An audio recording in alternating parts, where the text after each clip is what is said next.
Neville Goddard, 1963 Lectures from the Awakening. March 1st, 1963, The Pure in Heart. But first, there was a question that I didn't get to put on the last video, so I'm going to add it here, and then we'll move into the lecture, Pure in Heart. The last lecture, which was his name, great lecture. This question was asked in that lecture at the end of the meeting. Is Paul a man just as we are? Question, answer, Neville, did you hear the question? Is Paul a man as we are? If there's any man in the entire Bible that is a man as I am, it's Paul. If there's any man in the entire Bible who walked this earth as you walk it and as I walk it, it is Paul. It's the story. The others are states of consciousness. Here is one person in whom it began to awaken. He was grounded in orthodoxy, as he said in his own confession, I am of the tribe of Benjamin, a child of Abraham, grounded in the law. And then he didn't understand it, the fulfillment of that law, until it happened in him. Then he denied he ever heard it from a man, for no man could have taught it to him.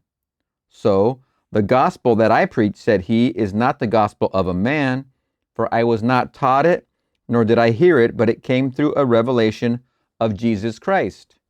And when it pleased God to reveal his Son in me, then I conferred not with flesh and blood, Galatians 1:11 and 16. And here is a perfect revelation of how this thing takes place. I can tell you, I hadn't the slightest concept. I was raised in an Orthodox Christian environment, is Neville, a strict Christian environment, and I had no idea that this thing actually was alive in man. He wove it into us. He wove it into us. Let me put it on the board. What is this amazing He? Okay, I am all that is God right there. That's also He. We come out of Him, all of us. We're all self-concepts.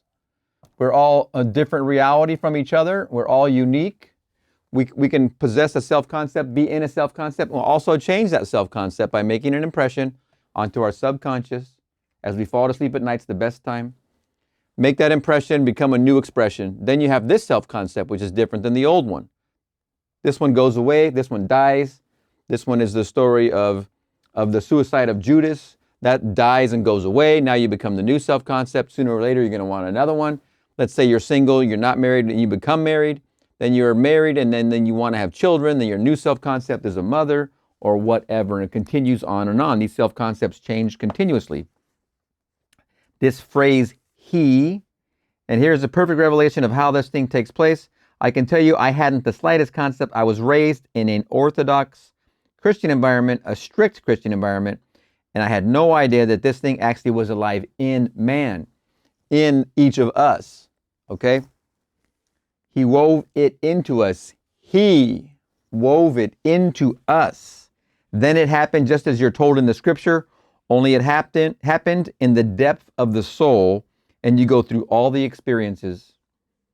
I had no idea. When I started to teach this, I was teaching only the law of God. I started in 1938 on the 2nd day of February, and I only spoke of God's law because I've proven it and it works, which is I am. So I went across the country telling anyone who would listen to me that you can assume that you are what you want to be and you'll become it. And they did. It worked. But I had no idea of the profundity of this teaching until it began to happen in me, that all of a sudden the birth from above took place and everything as described in the Gospels, even to the story of the dove. That I never conceived to be an actual fact until it happened in the depths of myself. So I say it happened to Paul. He is the one character I would swear actually walked the face of the earth. Tape ends. The tape, the confounded tape. Pure in Heart, March 1st, 1963. Next lecture. Tonight's subject is the pure in heart. I think you are all familiar with it, the sixth beatitude. Blessed are the pure in heart, for they shall see God. Matthew 5:8. I dare say that it would be unwise to pick and choose among the beatitudes, and yet I hear that most people look upon this beatitude as the brightest particular star in the heavens. It really seems the most inaccessible. Not only the promise, but the condition that must be met in order for the promise to be fulfilled. For we must be pure in heart to see God. And what wouldn't man give to see God? And yet all he needs to do in this world is to fulfill the condition to be pure in heart. And so what do we mean by pure in heart? Just what is it? First of all, may I tell you that you need not think of moral perfection. And certainly it does not refer to any way to sexual, it does not refer in any way to sexual purity. For we are told by the same one who uttered the beatitude that the harlot given to love will go into heaven before the Pharisee. The Pharisee was perfect in keeping these outward laws, the washing of the outside of the cup and the washing of the hands and feet. He abided by the law outwardly, and yet he was told that the harlot given to love would go into heaven before he would. So it isn't that. So what is this purity spoken of? Blessed are the pure in heart, for they shall see God. See God. You see, the Bible is a mystery, and although on the surface it seems so simple, anyone should be able to understand that simple statement. But anyone, blessed are the pure in heart, for they shall see God. But the Bible isn't that simple. So what is this purity, and what is the heart? For the word pure is tahor, T-A-H-O-R, which means clear, which means unalloyed, pure gold. It was as a tract of land completely cleared of trees, without structures, none whatsoever, but here it is pure gold. But to understand it, we've got to go all over the Bible to get it. And here in the 73rd Psalm, the very first verse, truly God is good to Israel, to those who are pure in heart. So right away, he set up Israel as the pure in heart. And then in John 1, he sees Nathanael. Nathanael means the gift of God. And Nathanael looks at him. At that moment, he is not quite sure that anything good could come out of Galilee. And Jesus, looking at him, said, an Israelite indeed, in whom there is no guile. John 1:47. So that's an Israelite. One in whom there is no guile, no deceit, and incapable of duplicity. That's the true Israelite, and that's the heart. Now in the 24th Psalm, the 3rd and 4th verses, the question is asked, and who will ascend the hill of the Lord, and who shall stand in his holy place? Then comes the response, he who is of clean hands and the pure heart, who does not lift up his soul to what is false, and does not swear deceitfully. So, who can ascend the hill of the Lord? Who could stand in his holy place? He who has clean hands and the pure heart. Then you are told in the next line exactly what he means by it. He doesn't lift up his soul to what is false and does not swear deceitfully. So we bring the whole thing down just to one simple voice. A man that is incapable of deceit for personal gain. Who is pure in heart? A man that is incapable of deceit for personal gain. If I tell you a story for amusement where you and I can laugh together, that's not deceit. But if I do it for personal gain, say in politics, whether politics be in government or in religion or in business, any time that I plot and plan a little scheme to get the better of another for my own personal gain, then I am not pure in heart.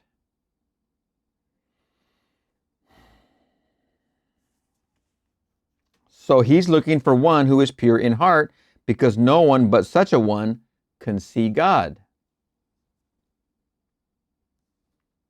No one can be brought into the presence of the Ancient of Days and be presented to him but the pure in heart. He may have no intellectual, social, or financial background, but nothing in the world of blank space. But he is incapable of deceiving another for his own personal gain. That one has the heart of the Israelite. At the very moment that at the very moment that it's observed by God, who sees all and knows all, he brings him right into his presence, and you see God. When you see God, you see that only reality, and you become what you see. When you see God, you see that only reality, and you become what you see. At that very moment, like a seal upon wax, the impress is made, and you bear the image of God. Not on this physical garment, but you bear it on your eternal garment, which was waiting for that moment in time when the heart was pure gold. It's the unalloyed gold.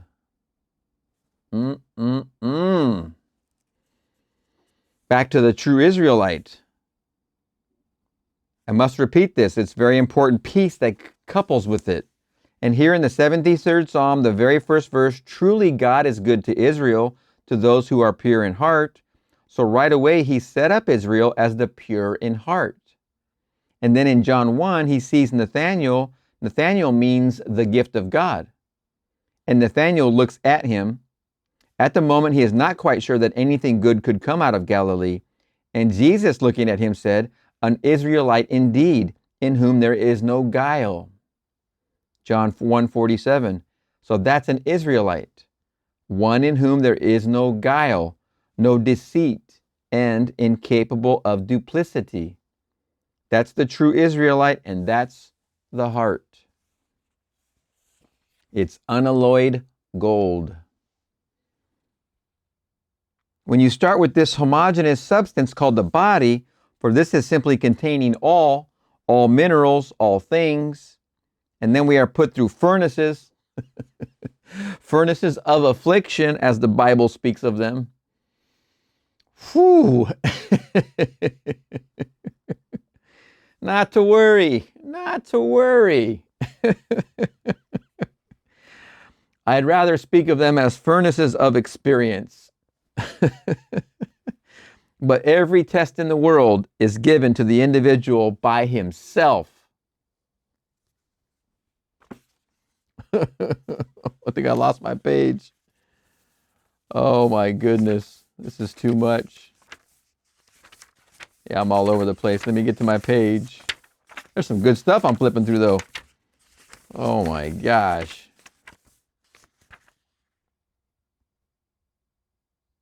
Okay. I'd rather speak of them as furnaces of experience, but every test in the world is given to the individual by himself. Me, myself, and I. But every test in the world is given to the individual by himself, but he doesn't know it. To do what is called, not the right thing, but the loving thing. Where you could never deceive.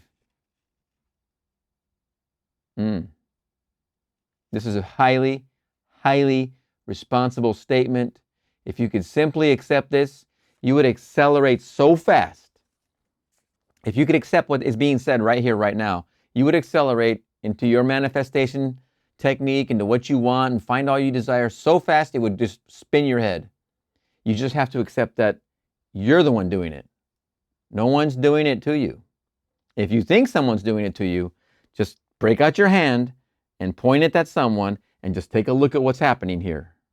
What's happening simply, you're pointing at them, and it's me, myself, and I who's actually doing it. It's in your body. It's woven into the physicality of your person. It's not just woven in you like he just said. It's woven into the symbols that you look at that are attached to you. If you're pointing a finger at anybody else for anything that you think you're a victim of, you're pointing one finger at them and three fingers at the source. It was the biggest grief my teacher and I had, and we would go and give consultations at fairs, etc., and we would have the biggest conversation on the drive home every single week about the same subject. Basically, what the crux was, who wants to take responsibility? Because of our conversations we'd have in these consultations, a bunch of them in 4 hours or whatever it was, the same theme rung through. It was always pivotal upon responsibility of the individual we were consulting with, talking to, advising. It was always about them not taking responsibility for what is being said right here, that you are creating your imagination, that you are creating your reality through your imagination. Or another way, the Seth way, you create your own reality. It's the same thing. Your imagination creates reality. It's the same thing. To look at that on either of those fronts, you have to accept that you're the source. This is a pill to swallow for those who don't think the world is happening by them. They think it's happening to them. It becomes a heavy burden, but it must be dealt with sooner or later. If you're coming into this for the quick and dirty fix, it's not quick and dirty. Unless you swallow this pill, it'll be quick. You can just like ripping off the Band-Aid. It'll be really fast. I'm going to repeat it because it's a very, very, very important point. It's so important. It's just, it has to be dealt with. And I don't know, man. I don't know. It's like to get you to realize how valuable you are, to get you to realize how valuable you really are. And I heard of this technique. I'll take you right outside the door right here where I'm sitting. And if I throw you in my swimming pool and I hold you under the water, will you not realize in that instant, after about 1 second, how valuable you are?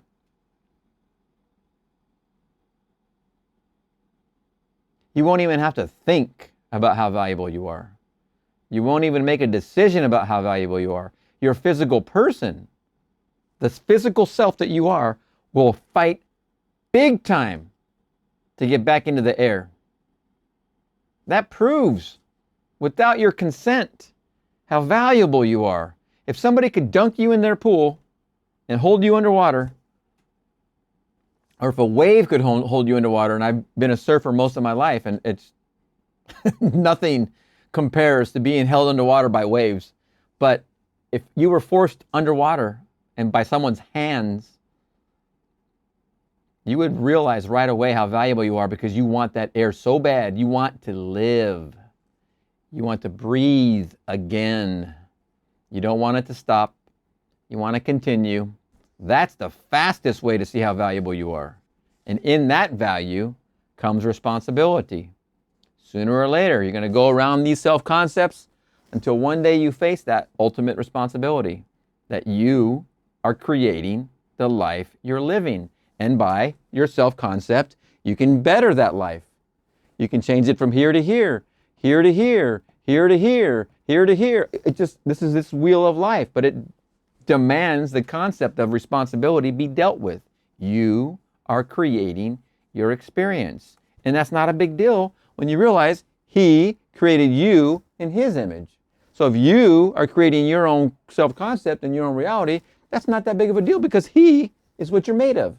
So He is creating Himself in you, and you are creating yourself in another you, another self-concept. We're only a mirror image of God, all that is, I am. So, what is it that's new? Nothing is new here. You already know how to ride the bike. Everybody on here is already doing it. Everybody watching the video is already doing this, because you're in a self-concept to begin with. You're already there. The one that you're not happy with, and you want to change.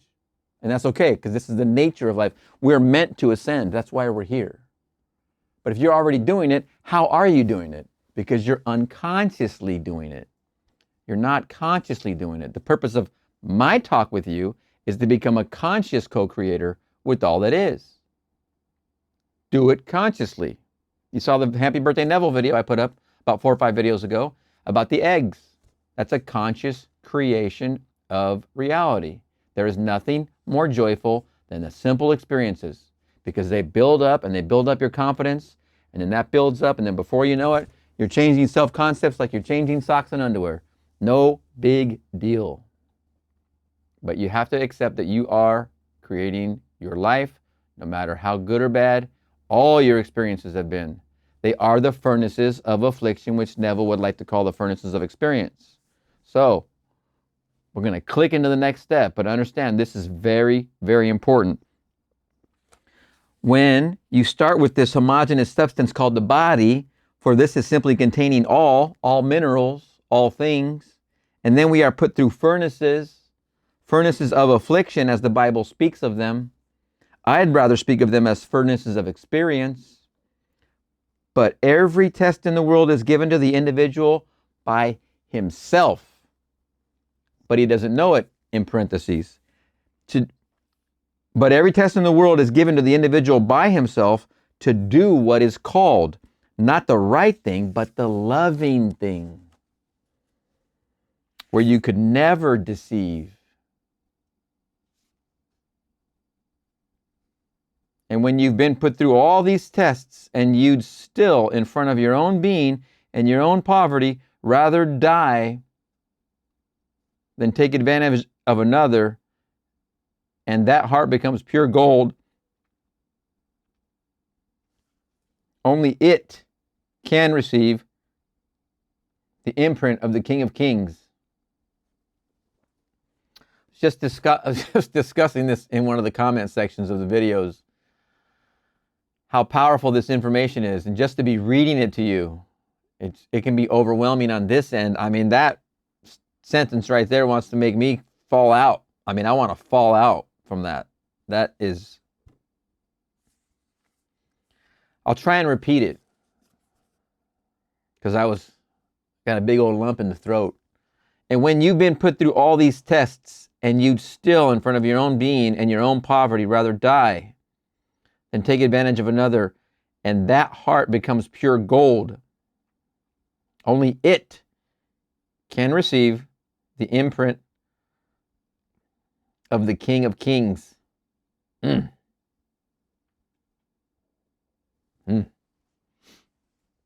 Wow. Now, he finds such a person. Now, this is the mystery. He's been looking and looking, and he finds him. And his name, he calls him David.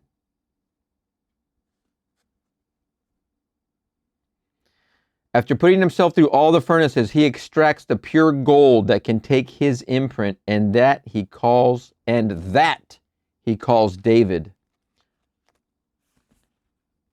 I have found in David, the 13th chapter, the 22nd through 24th verses of the book of Acts. I have found in David, the son of Jesse, a man after my heart.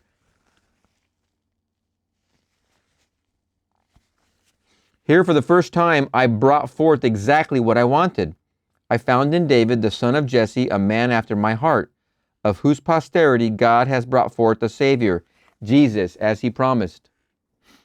Told you, my cousins, one is named David, one is named Jesse, one is named Thomas, and one is named Abraham, but goes by a different name.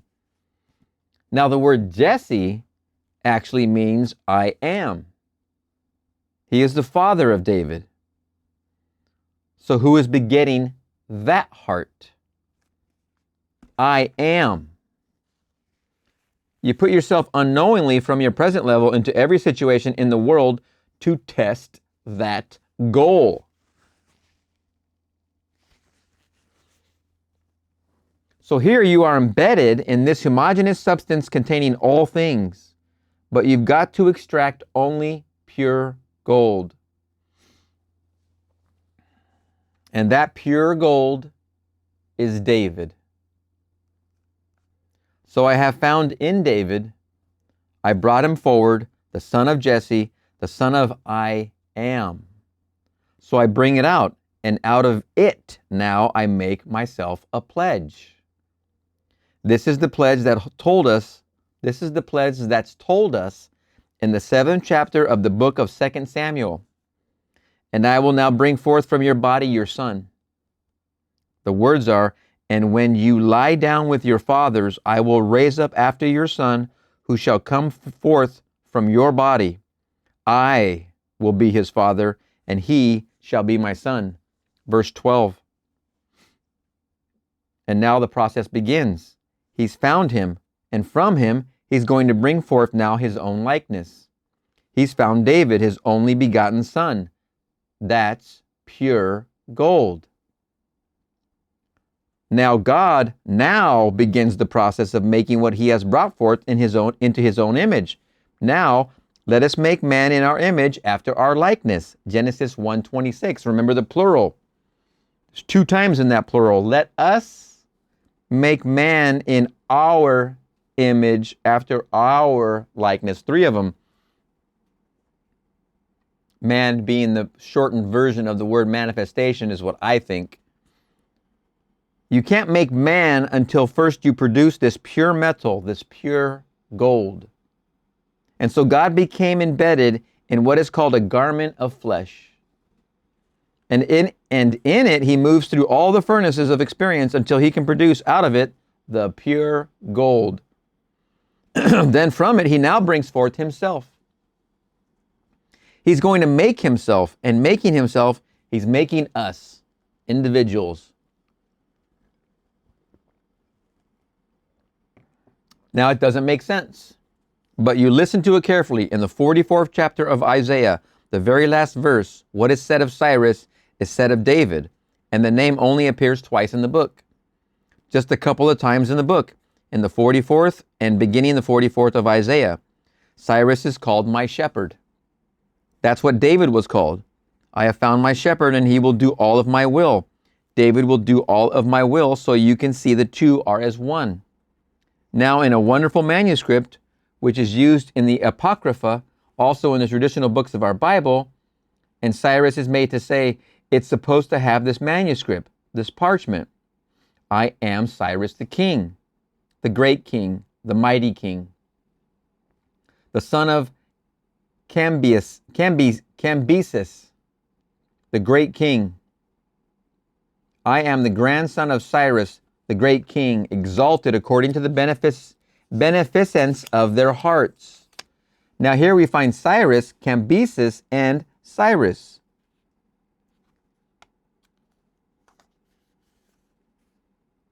I make the claim that man awake matures completely when man becomes the father of his own father.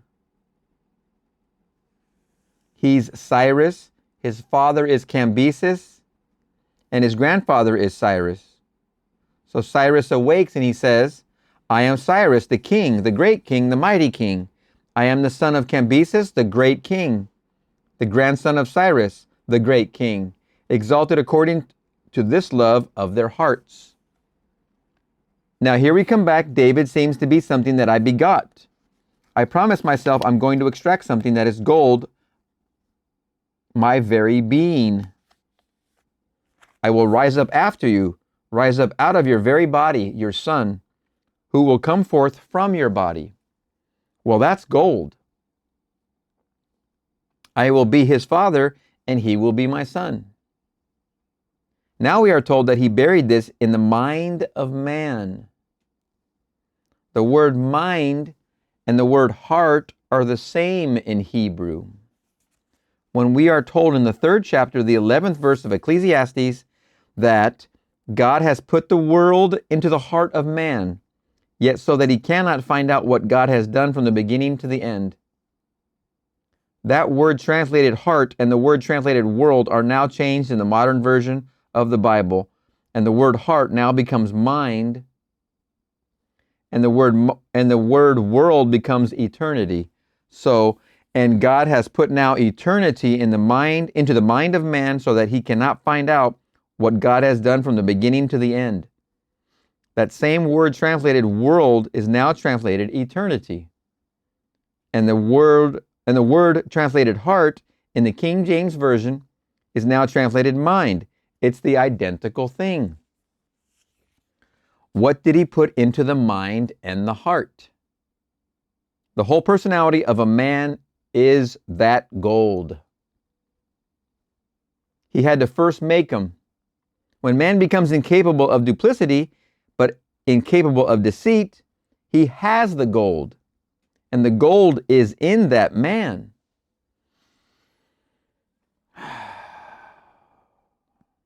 I tell you, those are two good things to not be capable of. And now that's placed in man by whom? By the one who brought it into being. Who is that being? Jesse. Jesse is producing David, and David is pure gold. And I have found in David, the son of Jesse, a man after my own heart. Now out of him, I'm going to actually extract my own being. I can't extract it from anything but pure gold. And now he begins to make man in his image after his own likeness. And it takes that gold to make the imprint of God Almighty, of Jehovah himself.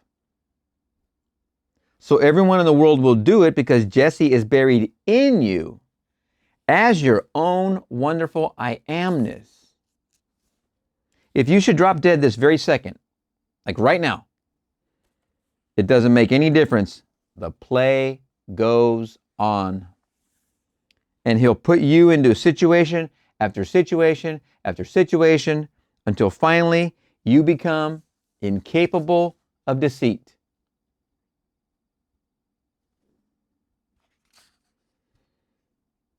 What you do sexually is not his concern unless it is to deceive for personal gain. To marry someone with all the outer appearance of love when basically you really want to get rid of them within 24 hours for what they have, that's marrying for personal gain. I can't even fathom that. My teacher would tell me so many stories. I refused to believe these stories. I met her, I was 25 and she was 68. She had already had a lengthy experience as an advisor counselor. And the stories she would tell me, just some of them, I didn't hear all of them. I didn't hear, but maybe a minor, very tiny percentage. And still I couldn't believe any of them I heard that were along that line. I didn't think that was possible. I'm not cut that way. I'm not cut that way. Maybe I've been through too many furnaces. I feel burned. I promise you, because I can't do that. I personally cannot. I didn't know it was possible. So I met her. She took the naivete and thrashed me around for a while so I could snap out of that. To marry someone with all the outer appearance of love when basically you really want to get rid of them within 24 hours for what they have, that's marrying for personal gain. That is not what this channel's about. And everything I hope to give you as far as becoming conscious of becoming a marrying person, it has nothing to do with this. You wouldn't be here if it was. But I just want to make that a statement. You're here for the opposite of this. That's marrying for personal gain. That's deceit. But if you married 1,000 people, if you live without marrying to 1,000 people, that's not a thing to do with it. No matter how you are given to such love, you are told that you will get into heaven before the Pharisee. In the 9th chapter of the book of Luke. There was something I wanted to tell you.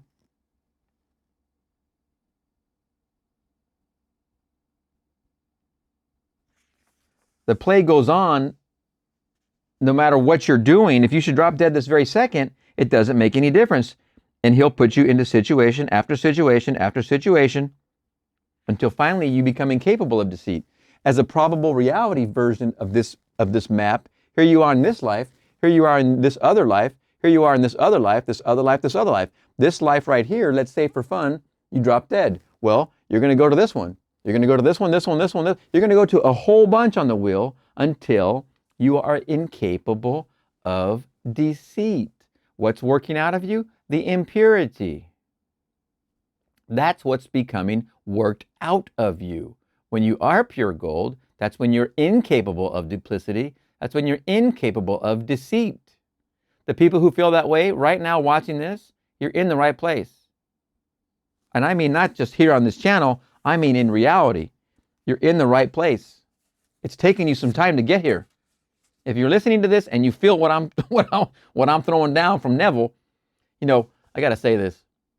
You're in the right place, but I got to say this. Reading Neville's, like, I used to play guitar, and I used to love Jimi Hendrix, and I used to love just to learn, you know, songs like Purple Haze and other songs, and some Ozzy Osbourne songs, Randy Rhoads, and to be able to mimic what they were doing on the guitar, you know, and playing those crazy riffs and impressing my friends.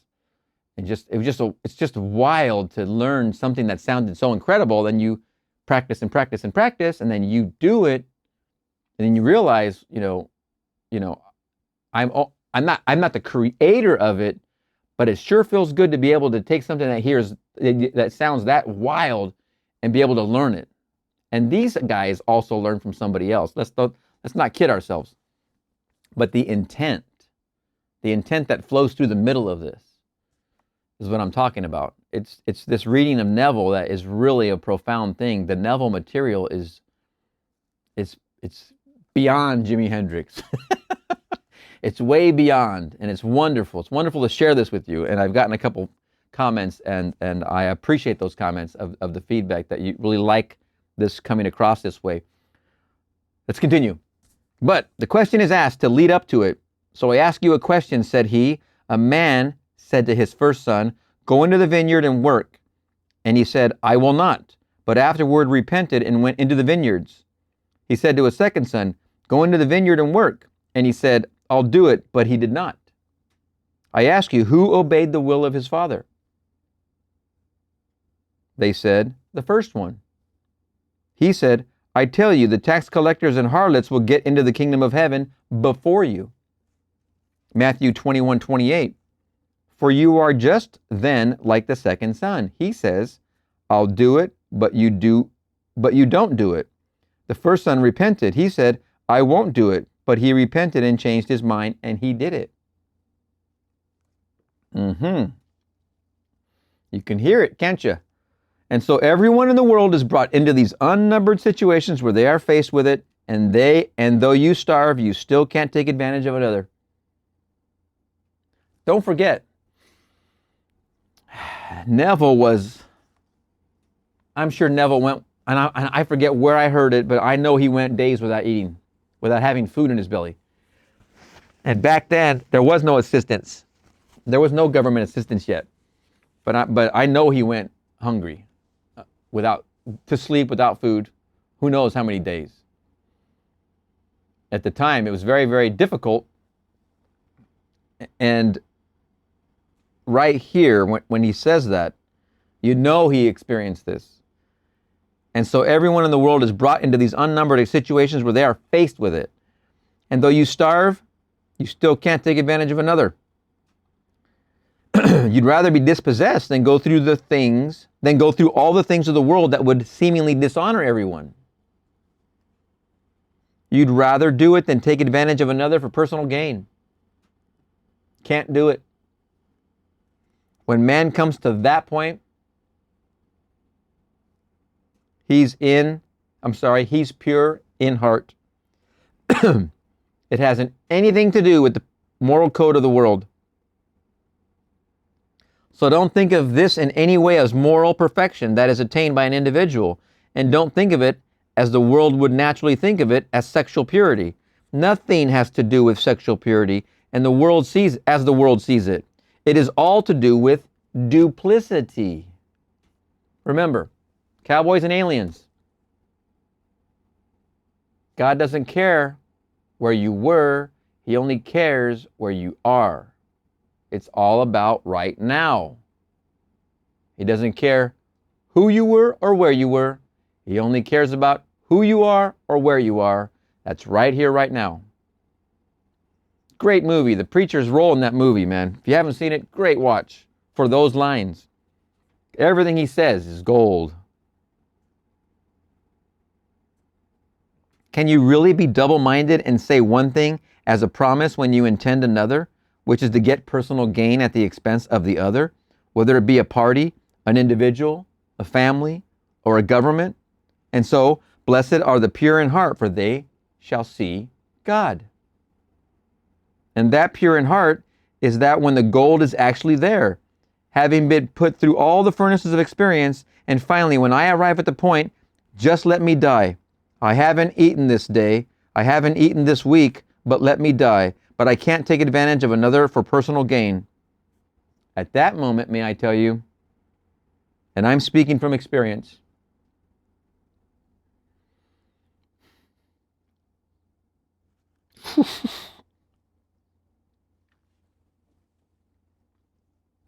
that you are taken into the presence of the Most High. Sheesh. Neville. Okay. Let's get on with the killing. From my experience, I go back to the days of the Deep Depression. I mean that when I didn't know where to find a nickel. There's a lady in the audience tonight who, along with my wife, came to my very first meeting, and she knows the truth of which I speak. I got to try and get out of my emotion right now so I can continue to read. I would walk from my little place in the village in the hope of finding a friend 50 blocks away. I couldn't ride the subway. That was a nickel. In the hope I could find some friend who would give me.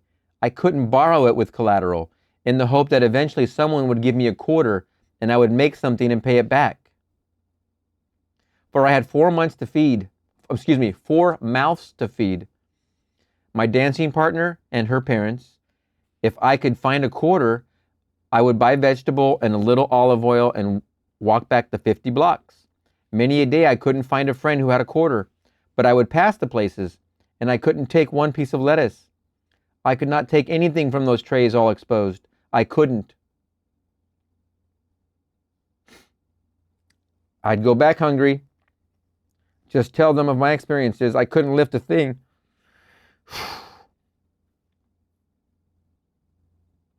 From anyone who I hadn't paid.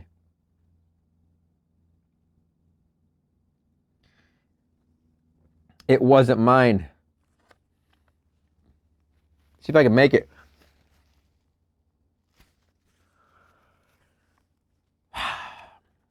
So, I know exactly how this thing works. While I was in that state where I was incapable of stealing, and I could not deceive for personal gain. One night, taken in spirit, right into the presence of the Ancient of Days, he asked me the eternal question, what is the greatest thing in the world? I was by him prompted what to say, what I ought to say, and I simply repeated the 12th chapter, 12th verse of the book of Luke. So when you're brought into his presence, don't be anxious how or what you are to answer or what you are to say, for the Holy Spirit will teach you in that very hour what you ought to say. So in that moment, what I ought to say, I said, that the greatest thing in the world is love. Well, you couldn't steal from someone you love. You couldn't steal from anything in this world if you love them. You couldn't. If you asked them for it and they had reasons without explaining the reasons for not giving it, you couldn't condemn them for the reasons they didn't give it.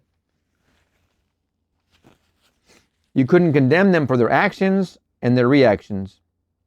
So you accepted it. That was all right, perfectly all right. So when you are brought into that state, it's because the heart is guileless.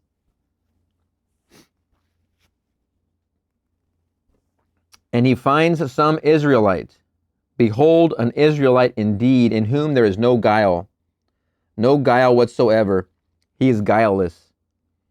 And then he can see the face of God, for he looked into the face of God. But you're told in the same book, the 14th chapter, when you see me, you see my Father.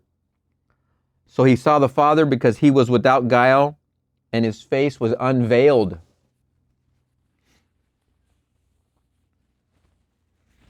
Excuse me. Now we are told in Paul's letter to the Corinthians, the 2nd Corinthians, the 3rd chapter, so take heart, not one will despair.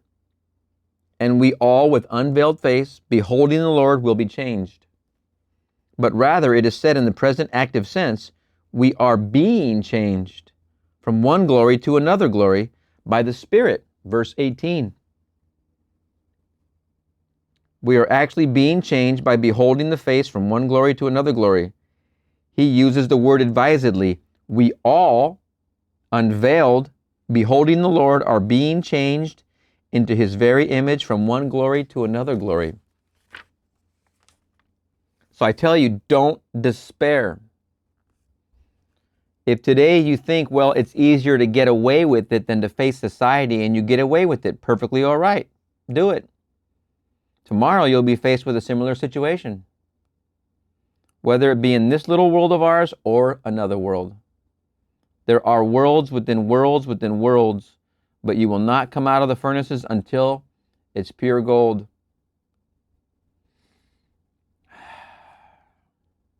No one in the world gets away with anything, but no one. And so we are told in that 16th beatitude, blessed are the poor, blessed are the pure in heart, for they shall see God. Believe it. Nothing but the unalloyed gold can come out.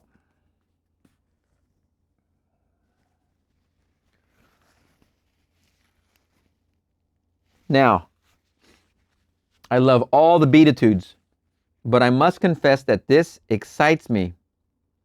There are 8 if you read it in one way. You could make them 9 in another way, and at maximum you could get 10 out of them if you read it in another way. Some are inclined to read them as 10 because it gives the feeling of a new Torah, a new 10 Commandments. But that's stretching it a bit. But you can read it in 10. But there are definitely 8. You can't miss the 8. And you can push them into 9 or even 10. But it is a new code, a new law, where causation becomes mental and not physical, as you're told. You've heard it said, as the 8 are given, and then we go into an explanation of the 8, you shall not kill. But I say unto you, to even entertain it in your heart is to have committed the act. You've heard it said, you should not commit adultery, but I say to look upon a woman lustfully is to have already committed the act in your heart with her. Matthew 5:27. Therefore, the whole thing is raised from the physical level, the Pharisee, where he doesn't do it physically, but he does it mentally, and it's now raised to the level of the mind, where if you do it mentally, you've done it. To plot and plan to take advantage of another, but to restrain the impulse because you contemplated the act along with its consequences to yourself and to your friends and your family because you couldn't stand the embarrassment if you were caught, and then you restrain the impulse to do it, but that wasn't good enough. Shouldn't even entertain the thought.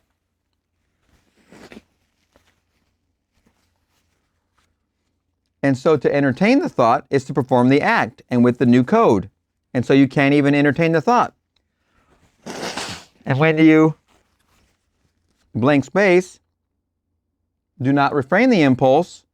So if I contemplate an act and it seems pleasant, I might be inclined to do it if I could get away with it. But if I contemplate it along with its consequences to myself and to others, well then I may restrain the impulse. But I'm told that's not good enough. You don't even contemplate the act if the act is to take advantage of another for personal gain. Then may I tell you, maybe you've had all the experience and you'd rather die than steal. Maybe you've had that experience. If you haven't had it, may I tell you that you're not going to avoid it. So don't think that man is judged today because his fabulous wealth. Sometimes I think that God starts on the play at the top of the ladder. If all the honors are given to the world, that they receive all the mortal honors, things that vanish, and how they love them, and then the play unfolds because they aren't strong enough to withstand the temptation if they're up against the pressures of things when they have more than their own mouth to feed. If you have your own mouth to feed, and that's the only mouth to feed, oh well, so what? You won't die. You just can't go to bed hungry. You can just go to bed hungry. Sleep it off. But when there are others that you love and they depend upon you to find that quarter, and you won't steal it, and so you come back without the quarter, and you all have to amuse yourselves with fun, just turn on the radio or something, and you haven't even paid the rent, and just simply play the game until that moment in time when pure gold comes out and he found David. Having found David of pure gold, he leaves David in you, and then out of you he brings himself. Well, who is the very big being he's bringing out? He's bringing out Jesse. Well, who is Jesse? Jesse is the father of David. So he's pulling Jesse out of his own being, and Jesse is I am. So he leaves David. So who is the one that he placed in the mind of in the beginning? In the beginning was when the gold became pure unalloyed gold. That was the beginning. So he leaves it in the mind of man, and then he pulls out now his own image. And the image is Jesse, for his name is I am. And Jesse's name is I am. But Jesse is the father of David, so he's pulling himself out of himself. And he sets up in himself a son called David. Pure gold, a man after my own heart. You get it? This is a mystery. It's not the easiest thing in the world to reveal, but may I tell you that it's the most glorious thing when you contemplate it. Here, God himself, his name is I am, decides to make his own being and bring forth himself, the image of himself. He sinks himself in this we call the tent. In the Bible, it's called the tent, flesh and blood, with all of the passions, this complete state that contained everything, all the memory, all the fires of the world, but he can't use them. He has to extract from it pure gold, and pure gold is David. He can't start his work until he brings David out. And finally, he brings David out, and only David is pure gold. I have found in David, the son of Jesse, a man after my heart, who will do all my will. And I will bring forth from him a Savior, Jesus, as I promised. And as he starts the work of bringing him forward, he brings forward himself, the father of David. So he first creates David, as I told you in the 2nd chapter, the 7th verse of Psalms, "Thou art my son, today I have begotten thee." And now out of this I'm going to bring that which is my real being. And he brings his own being out, who is the father of the son, and the father is Jesse. Well, Jesse is the father of David, and Jesse is I am. And so all of a sudden, this begins to unfold within you. But it will not start until you reach that point where the pure gold is produced within you through all the experiences, all the fires of experience where you are guileless. So let no one tell you that your excessive energy expressed in anything in this world is wrong. It isn't wrong, unless it was expressed falsely. Let me quote you the words. "Who will ascend the hill of the Lord, and who will stand in his holy place? He who has clean hands and a pure heart, who does not lift up his soul to what is false, and does not swear deceitfully." In any deceitful act on your part, there is still more fire that you must pass through. In any deceitful act on your part, there is still more fire that you must pass through. Still more experiences until finally, when you're faced with everything and the world is against you and it means life or death, you still will choose death. You cannot violate your code of guilelessness. You can't. So when you could not raise a finger to take anything, then that's harmony. Then there's harmony. It's the harmony he's looking for. Now he starts to mold it into his own image, and told us in the 1st chapter of Hebrews, as told us in the 1st chapter of Hebrews. Then he starts, and it takes on the imprint of God himself. So don't be concerned. It's going to work because the one who does it is doing it in you. Your own wonderful I amness, that's doing it. That's the great Elohim, who sunk himself in you and began the process of extracting pure gold, that he may work on it to mold his image upon it, and that's you. So you believe it, and when you go home, that 24th Psalm, it's a short one, and what a beauty. It begins with the words, "The earth is the Lord's and fullness thereof, the earth and those who dwell therein. He's established it upon the seas and founded it upon the rivers." He tells you who you are. For right now, you're going to come into his presence if you are one who cannot lift up your soul to that which is false. And so he tells you who he is. The earth is the Lord's and the fullness thereof, and all those who dwell therein, blank space. And you'll find it one day, and the whole vast world, excuse me, and the whole vast world, all yours. You appear to it. And then if you can fit that bill where you can actually rise into the presence of the Lord, it's because you do not swear deceitfully. Regardless of the temptation, you couldn't swear deceitfully. And then you're brought in. And when you take off this little garment after that moment in time, you'll take it off for the last time. And then you will read in that wonderful chapter, the 5th chapter of the 2nd Corinthians, what is waiting for you and what body of glory is waiting for you, verse 1. And so you'll fit it. It's all perfect. But don't despair and don't be concerned. You won't fail. May I tell you that no one in the world is going to fail. So if today we seem to be on different levels, forget it. We'll all pass through similar levels, moving toward that one point in time when we are fitted to come into the presence of the holiest of holies. So who will stand in his holy place? You will. And when you stand, you'll see him and you'll be just like him. You'll take the imprint of the being that you behold, and in that moment, you become with the being you behold. And although when you put on the veil once more and return to this world, no one sees it. They see the being that they have always known, but you're veiled. You're veiled and all are veiled. And when it's taken off after that experience for the last time.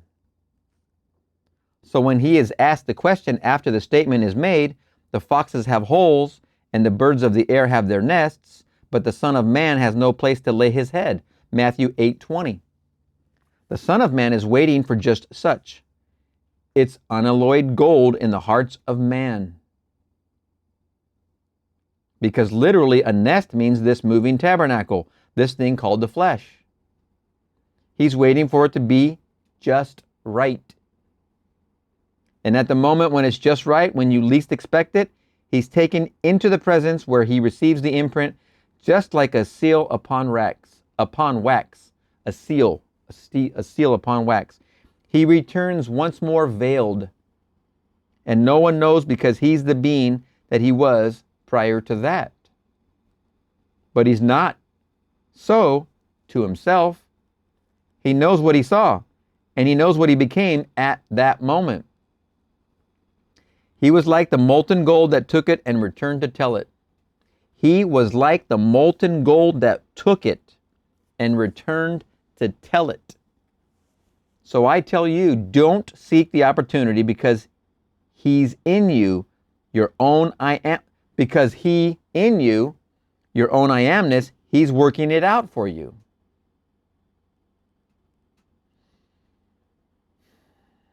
He'll take you through all the experiences necessary to reduce you to pure gold. And chances are the majority of you here, maybe all of you, I hope have reached that point. But don't test yourself. Don't. Life does that. All the thing is moving. And the day will come that you'll have the experience. When you can meet them, it doesn't matter if you die or not, but you cannot be double-minded about it.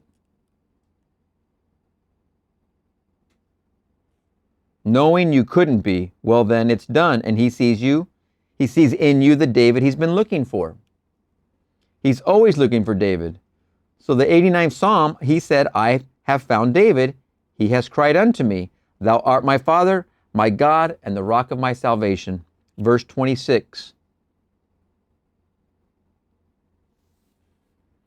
And all these things are true, but true.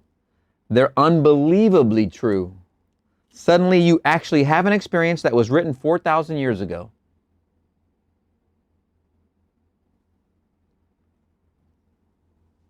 You have to realize all time is now, when the same experience you're having now also happened 4,000 years ago. It's all now. The book is written from you. As an example, this book I'm reading from is written by you. I'm reading words that come from you, or they wouldn't fit in there. You have ears that hear is why you can hear.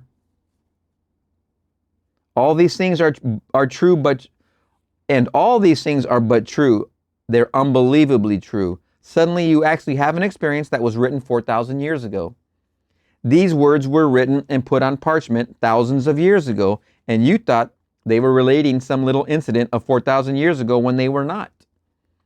They were telling God's eternal mystery, how in everyone it happens, and suddenly you find him. Well, where was he all along? He was in you. After he has made you David, thou art my son, today I have begotten thee. Now he hides him in the one in whom he made him. He hides him, as I told you in the 3rd chapter, the 11th verse of Ecclesiastes. He hides him right into the mind of man, in the mind of that man. But he does so, he so does it that man cannot find out what he did from beginning to end until that moment in time when he finds him. And there's David. And who is he? Your son. If he is your son, who are you? Jesse. And who is Jesse? I am. That's what the word means. Just I am. And that's the name of God. Now let us go into the silence. Let us go into our silence. I am completely dumbfounded by the intensity of Neville's personal experience. Let's do our own silence real quick. I am. I am. I am. And just listen. You're not listening for words. You're listening for the feeling.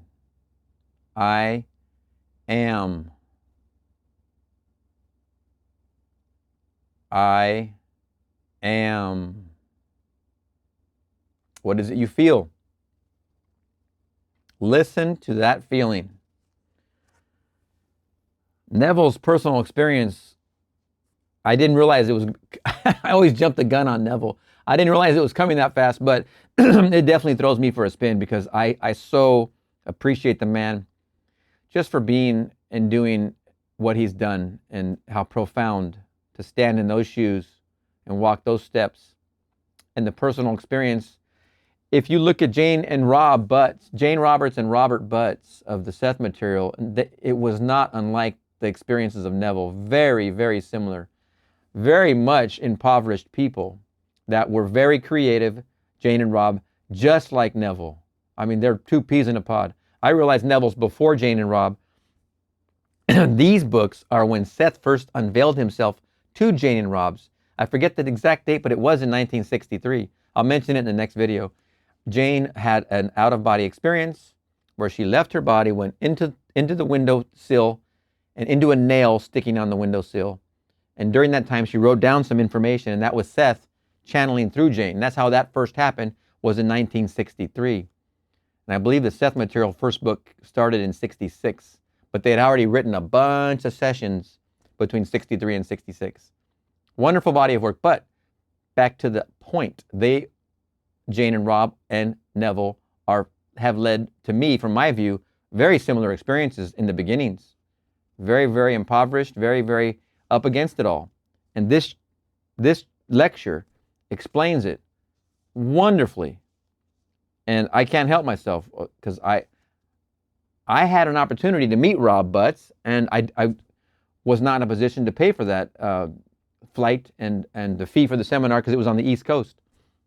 I would have simply just hugged the man, just for the sake of the hug. That body of work is worth its weight in gold for sure. If you're curious about that body of work, just get the 8 Seth books. The 8 books dictated by Seth. It starts with Seth Speaks, Nature, Personal Reality, Unknown Reality, Nature of the Psyche. There's 8 of them.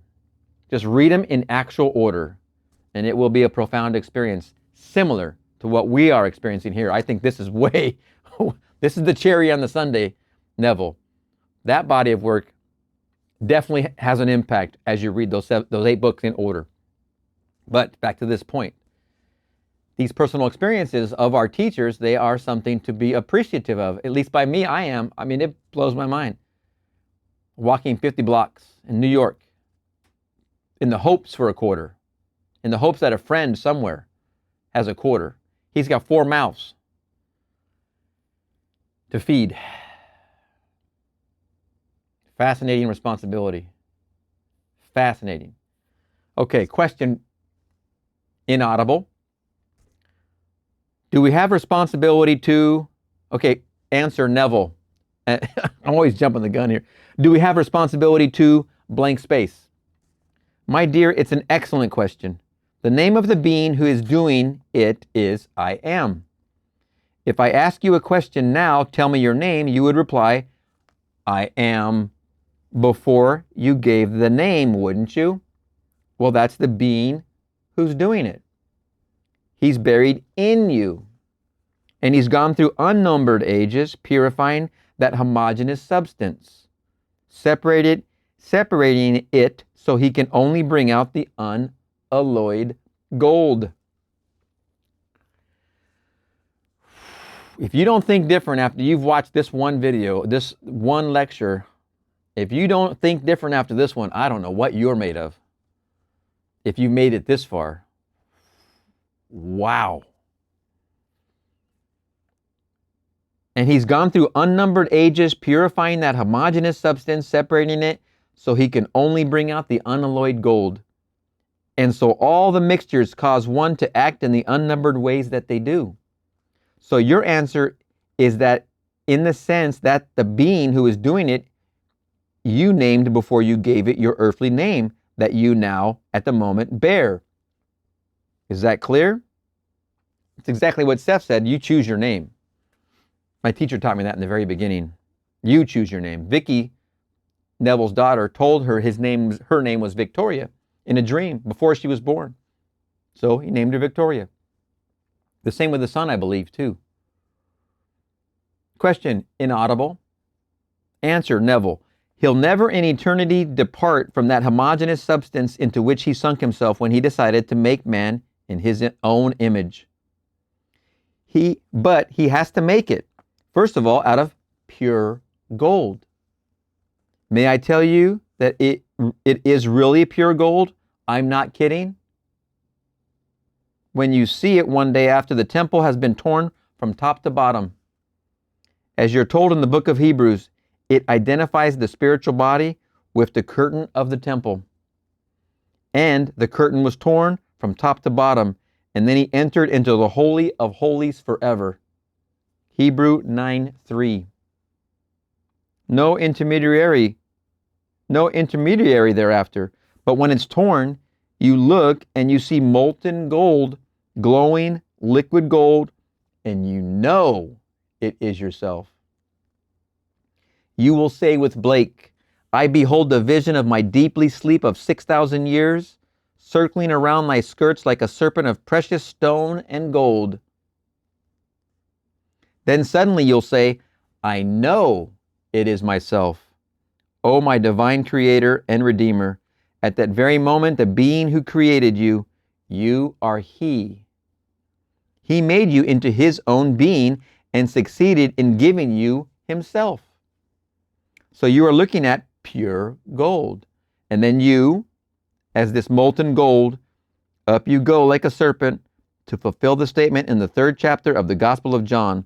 As Moses lifted up the serpent in the wilderness, so must that Son of Man be lifted up. And suddenly, as gold, up you go, and you are really molten gold then. And up you go. Verse 14. It's an incorruptible element, gold. Gold could not corrode, not in eternity. Gold, the pure gold, is incorruptible. And this is only the symbol of the true spiritual gold that you are. Therefore, Paul is right when he said that the body you will wear is imperishable, incorruptible, immortal, and imperishable.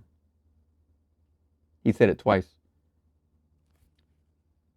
I was in my electrical training in the military. One thing we learned about electrical energy is that it is a force that communicates through the abundance of free-flowing electrons. Things like aluminum are down here that have an abundance of free-flowing electrons. And then there's like copper, like brass, and then copper. And you can see where I'm going here, then silver. But then it got to gold, and gold is the highest amount of free-flowing electrons. So an electrical current would flow through gold the fastest. It just is a property. And that's why you have contacts made of gold and connectors and plugs, guitar plugs, gold tips and gold plating, and all these things communicate the electrical signal instantaneously, just much faster than the lesser elements. But you first have to get that metal out of this very alloyed state into the unalloyed state. And when you see, may I tell you that you will know at that moment you've always known it. So to come back to your question, yes, the being in you as your own I amness is doing it. But having heard it, believe it. The question is asked, what must I do to the will of him who sent me? What must I do to do the will of him who sent me? Excuse me, I misread. What must I do to do the will of him who sent me? What must I do to do the work of him that is called God? He said, believe in him whom he has sent. Believe it. It's true. Blank space. Forget the sex angle. What you do in your life sexually, I don't know and I don't care, and God doesn't. Maybe some moral blank space will care, but that's not God. And that's not your judge. And so it is not that. It's not any moral purity. It's not any sexual purity as the world understands that word. It is duplicity. Don't you promise one, intending while you promise it not to keep it, but to fulfill another state for personal gain. That's what I'm getting at. The 6th beatitude, the 5th chapter, the 8th verse of the book of Matthew. Blessed is the pure in heart, or are the pure in heart, either one. Blessed are the pure in heart, for they, and only they, shall see God. And that purity has not a thing to do with what the world will tell you. It's all based upon guilelessness. For he is the true Israelite. Behold, an Israelite indeed, in whom there is no guile. And that's called Nathanael. Nathanael means gift of God. pure gold now. Now who will ascend the hill of the Lord? Who will stand in his holy place?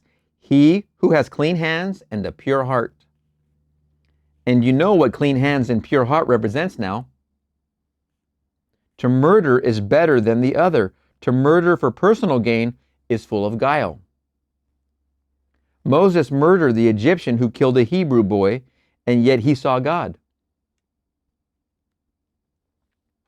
So even murder in the heat of passion, when someone that you love was injured, and you in a moment of violence, may I tell you, that is not in the eyes of God comparable to deceiving your neighbor.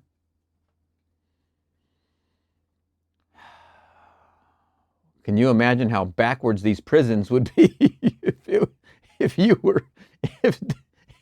if this was our on the surface law?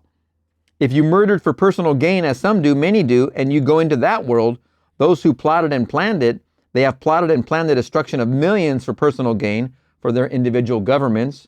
That is deceit. Let's don't even get started talking about war machines. They have their lesson, we have ours. But in the heat of battle, as we're told, that Moses murdered the Egyptian when he had killed the Hebrew boy, and yet Moses saw the face of God. David was chosen, and he killed Goliath. So deceit is that one little bit of alloy left among the gold that must be burned away before it becomes unalloyed gold. It seems to be the most difficult thing when man is under pressure to eat, to pay rent, and to do these things that he would take advantage of another for personal gain. And that's what he calls guile in the Bible. The 6th beatitude tells you that such a person cannot see God. If you can't see God, then you can't receive the impress of God. He can't make you into his image, but when you're brought into his presence at that very moment, it's like a seal upon wax, and you are one with him, and you take on the whole impress of God forever.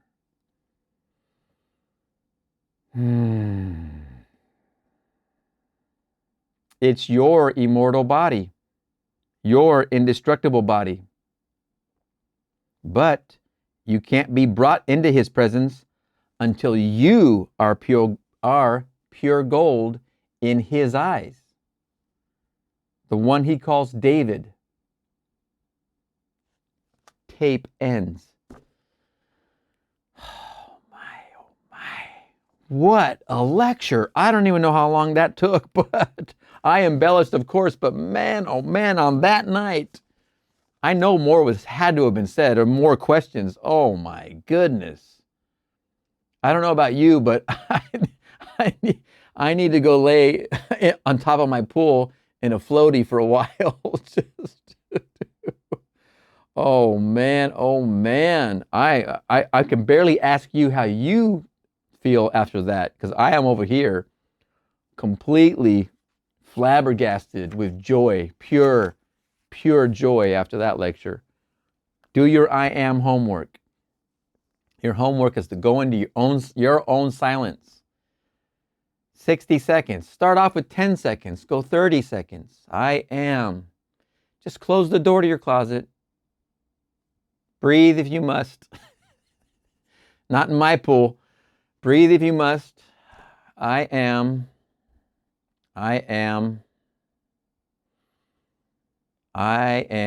Don't listen. Just feel. That's your homework. 10 seconds, 20 seconds, 30 seconds. 1 second is fine. Do what you can do. Each time we go into the silence, let's try and stretch it. One more I am. Okay, we're going to see you in the next lecture. I'll see you then.